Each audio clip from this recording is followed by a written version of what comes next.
اہم واقعہ ہے حضرت فاطمہ سے شادی کا۔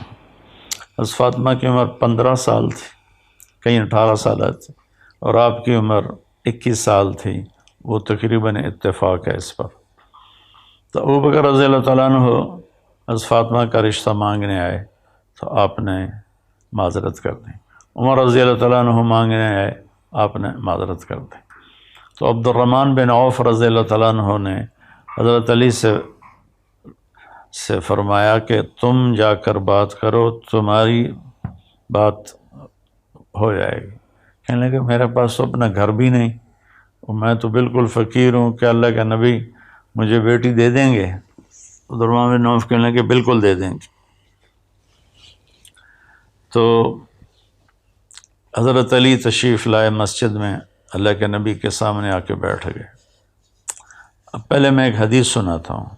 آپ نے فرمایا ما تزوجت وما زوجت الا بوحی من السماء نزل به جبریل، کہ دیکھو لوگو، میں نے جہاں شادی کی، جہاں میں نے اپنی بیٹیوں کی شادی کی، تو آسمان سے جبریل وحی لے کر آئے اور اللہ کا حکم سنایا کہ یہاں اپنی بیٹی کا نکاح کر دو۔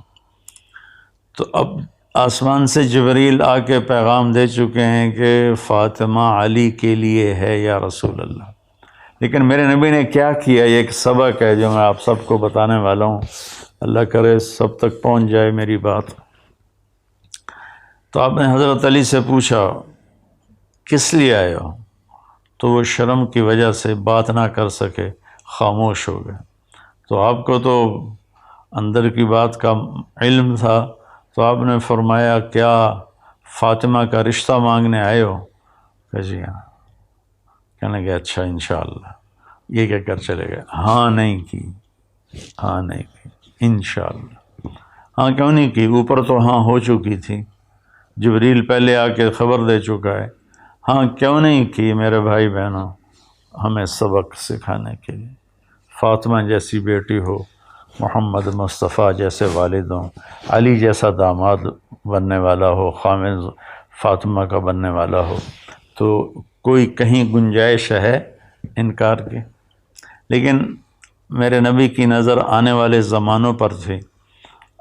آپ نے اپنی بیٹی فاطمہ کو بلایا کہ میری بیٹی، میں علی سے تیرا نکاح کرنا چاہتا ہوں، تمہیں منظور ہے؟ تو فاطمہ رضی اللہ تعالیٰ عنہ نے سکوت فرمایا اور خاموش ہو گئیں۔ تو ان کی خاموشی کو آپ نے سمجھا کہ شاید کوئی اندر میں تردد ہے، تو آپ نے کہا بیٹی میں تیری شادی اس سے کر رہا ہوں جو مجھے سب سے زیادہ محبوب ہے، جو علم میں سب سے زیادہ بھاری ہے، اور اللہ کے ہاں اس کا مرتبہ ہے۔ تو حضرت فاطمہ کی خاموشی ہاں تھی۔ پھر آپ باہر آئے اور آپ نے حضرت علی سے کہا لوگوں کو جمع کرو۔ پھر سارے لوگ جمع ہوئے اور آپ نے کہا جبریل نے مجھے اللہ کا پیغام سنایا ہے کہ میں اپنی بیٹی فاطمہ کا نکاح علی سے کر دوں۔ پھر آپ نے وہاں نکاح پڑھایا اور 400 درہم پر آپ نے شادی، مہر 400 درہم مہر پر آپ کا نکاح ہوا۔ اور حضرت علی سامنے بیٹھے تھے، تو آپ نے فرمایا علی میں نے فاطمہ بنت محمد کو تیرے نکاح میں دیا، تمہیں قبول ہے؟ تو انہوں نے زور سے کہا قبول ہے، اور ساتھ ہی سجدے میں گر گئے اور زور سے دعا مانگی، رب اوزعنی ان اشکر نعمتک التی انعمت علی وعلی والدی۔ تو آپ میرے نبی نے کہا آمین۔ اس کے بعد آپ نے سارے مہمانوں کو کھجور کھلائی اور شہد کا شربت پلایا۔ اس طرح تواضع کی، اس طرح مہمان نوازی کی۔ تو میں اس میں ایک بات عرض کرنا چاہتا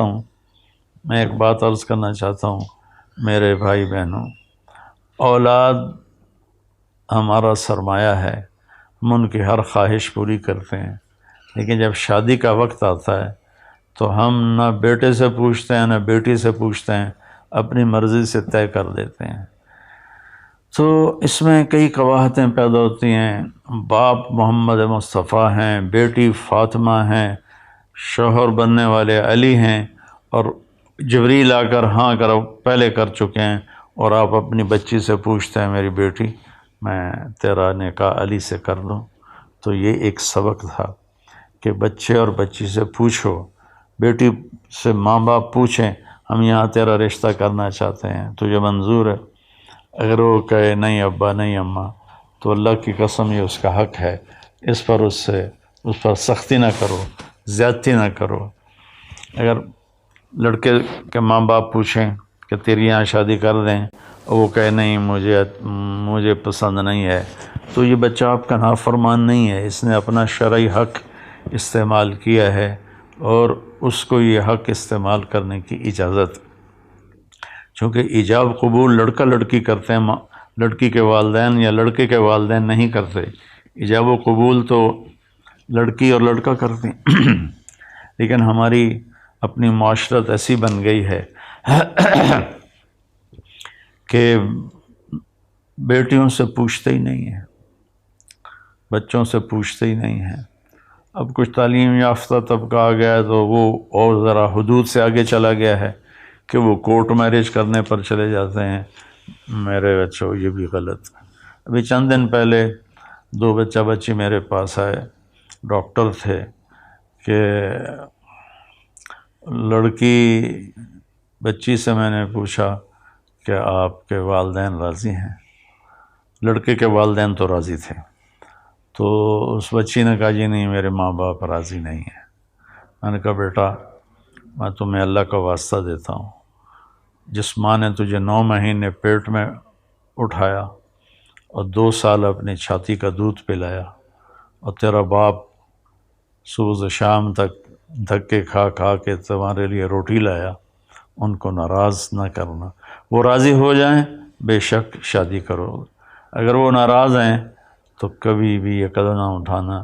کیونکہ میرے سامنے تو بہت واقعات ہیں کہ کورٹ میرج ہوتی ہے، عشق اور ہوتا ہے، شادی اور ہوتی ہے. شادی کے بعد جب مزاج ٹکراتے ہیں تو پھر طلاقیں ہو جاتی ہیں. تو میں ایک سائیڈ میں والدین کی عرض کر رہا ہوں کہ بچے کی رائے لیں، بچی کی رائے لیں. اگر وہ نہ کر دے تو پھر اس پر دباؤ نہ ڈالیں. ہاں اگر آپ چاہتے ہیں کہ یہیں کرنی تو سمجھائیں، پیار محبت سے سمجھائیں. سمجھ گئی بہت اچھی بات.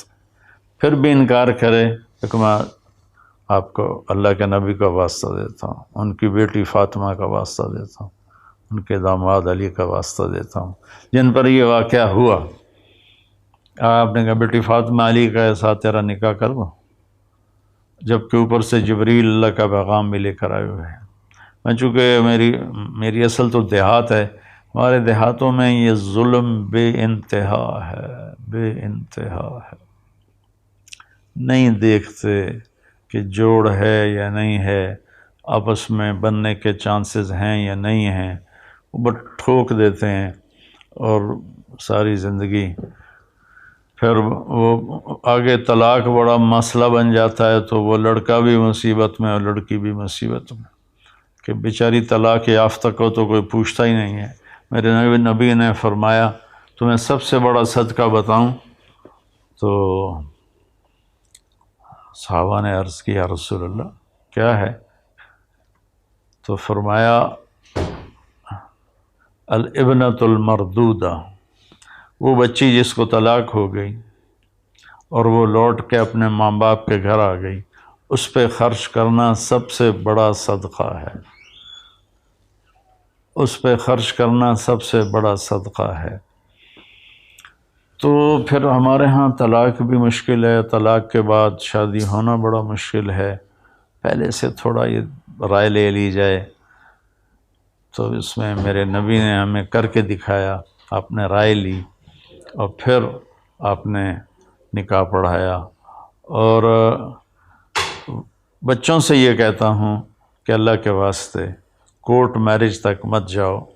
جس ماں نے تمہیں پال پوس کے پروان چڑھایا، جس باپ نے تمہارے لیے اپنی ہڈیوں کا گودا بھی نکال کے رکھ دیا، تم ان کو بالکل ہی ایک سائڈ پہ کر کے کہو ہم نے کورٹ میرج کرنی ہے تو ٹھیک ہے، شرعاً ہو جائے گی، لیکن اس میں برکت کبھی نہیں آئے گی، اس میں محبتیں کبھی نہیں پیدا ہوں گی۔ تو میرے نبی نے یہ سارا کام کر کے ہمیں عملاً دکھایا، جبریل کے آنے کے بعد بھی۔ پھر اپنے بڑے اہتمام سے شادی کی، یہ نہیں کہ بس مسجد میں نکاح پڑھا کے علی کے ہاتھ میں دے دیا ہو۔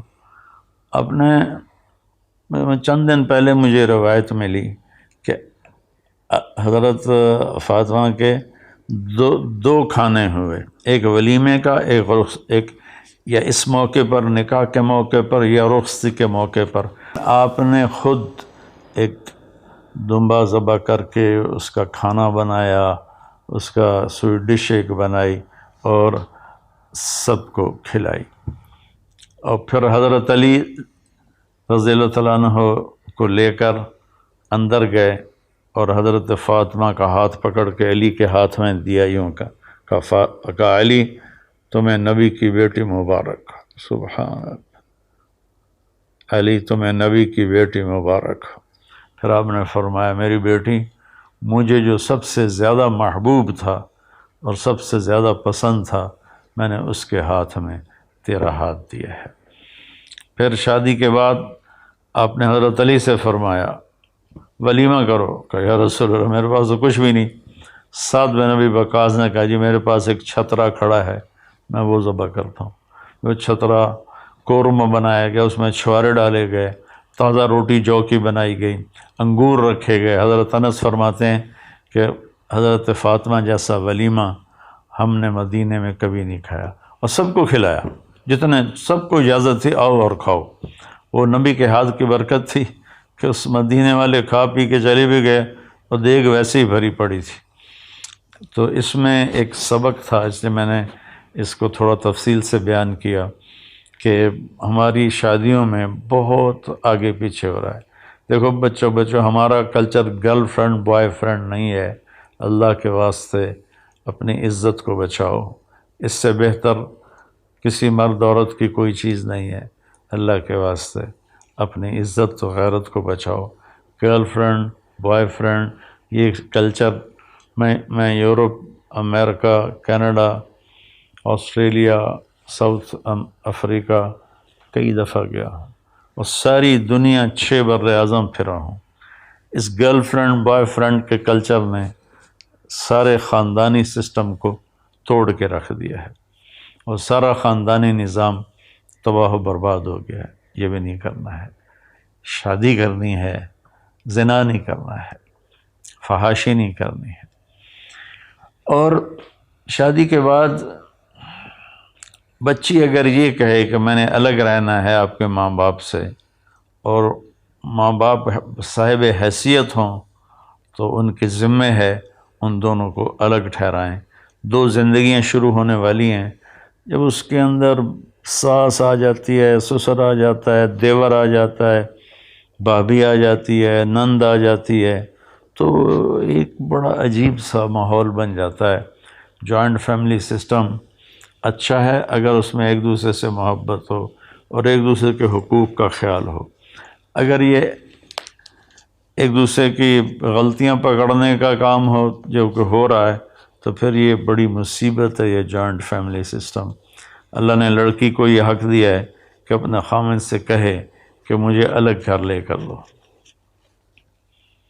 اگر وہ اس قابل نہیں ہے تو پھر اسی گھر میں کم از کم وہ اس کو ایک کمرہ، ایک ٹوائلٹ اور ایک کچن الگ ضرور دے، ایک پورشن۔ اگر اس کی بھی ہمت نہ ہو تو میں پھر کہا کرتا ہوں کہ پھر اللہ کے واسطے کسی کی بچی کی زندگی برباد نہ کرو کہ اس کے لیے رہنے کے لیے کمرہ ہی نہ ہو۔ تو شادی کے عنوان پر یہ بدعنوانیاں ہم میں ہوتی ہیں۔ اہتمام بھی ہے، اللہ کے نبی نے 2 ولیمے کروائے، تو ایسے شادی کرنا کہ کسی کو پتہ ہی نہ ہو، یہ بھی ٹھیک نہیں۔ ہمارے بعض دیندار لوگ اس میں بہت سختی کرتے ہیں۔ بعض اپنی بیٹیوں کو بٹھا کے گاڑی میں اور جا کے سسرال کے گھر چھوڑ کے آتے ہیں۔ یہ ساری باتیں غیر فطری ہیں۔ اپنی بیٹی کو عزت سے روانہ کرو، یہ اصل اس بچی کا حق ہے۔ اور اگر کسی کے پاس یہ گنجائش نہیں ہے تو جب تک وہ اس کا انتظام نہ کر لے وہ شادی نہ کرے، ورنہ گھر میں کھچڑی پک جاتی ہے۔ بہرحال محبت سے گھر چلتے ہیں۔ حضرت فاطمہ کی شادی اور یہ اس لیے سنا دی کہ اس میں یہ ایک سبق تھا جو مجھے آپ کے سامنے پیش کرنا تھا، اور کہہ بھی رہا ہوں، کہتا بھی رہتا ہوں، اور بہت شکر ہے اللہ کا لوگوں نے اس بات کو لیا ہے۔ بعضوں نے اس کا الٹ بھی کیا، مجھے گالیوں بھرا خط بھیجا ہے کہ تو بڑا ذمہ دار ہے، مالدار ہے، تیرے تو نوکر چاکر ہیں، ہمارے گھر میں تو ہمیں روٹی دینے والا کوئی نہیں، تو پھر بہو نہیں کرے گی تو اور کون کرے گا؟ اب یہ علم کی غلطی ہے، اس میں میرا قصور تو کوئی نہیں ہے۔ میرے نبی نے بھی جب حضرت علی کا الگ گھر بنا پھر فاطمہ کو روانہ کیا۔ تو اب ہمارا یہ عجمی ہماری معاشرت ہے کہ ہم ایک ہی جگہ سب رہنے کو کہتے ہیں اتفاق ہوگا۔ ایک جگہ رہنے سے اتفاق نہیں ہوتا، دلوں کے جڑ جانے سے اتفاق ہوتا ہے، اور زیادہ قریب ہونے سے اتفاق کے ٹوٹنے کا خطرہ ہوتا ہے۔ تو خیر، اس میں چونکہ سبق تھے، اس میں اہتمام کرنا، اس میں لوگوں میں اعلان کرنا، کھانا کھلانا سب جائز ہے۔ لیکن جیسے ہمارے مالدار کرتے ہیں، 50 لاکھ کی صرف ایک شادی ہوئی ہے، اس میں 50 لاکھ صرف آتش بازی پہ خرچ کر دیا گیا۔ تو ایسے ظالمانہ طریقے پر اللہ کا دیا ہوا مال کو آگ لگانا، یہ بھی بڑی نادانی کی بات ہے۔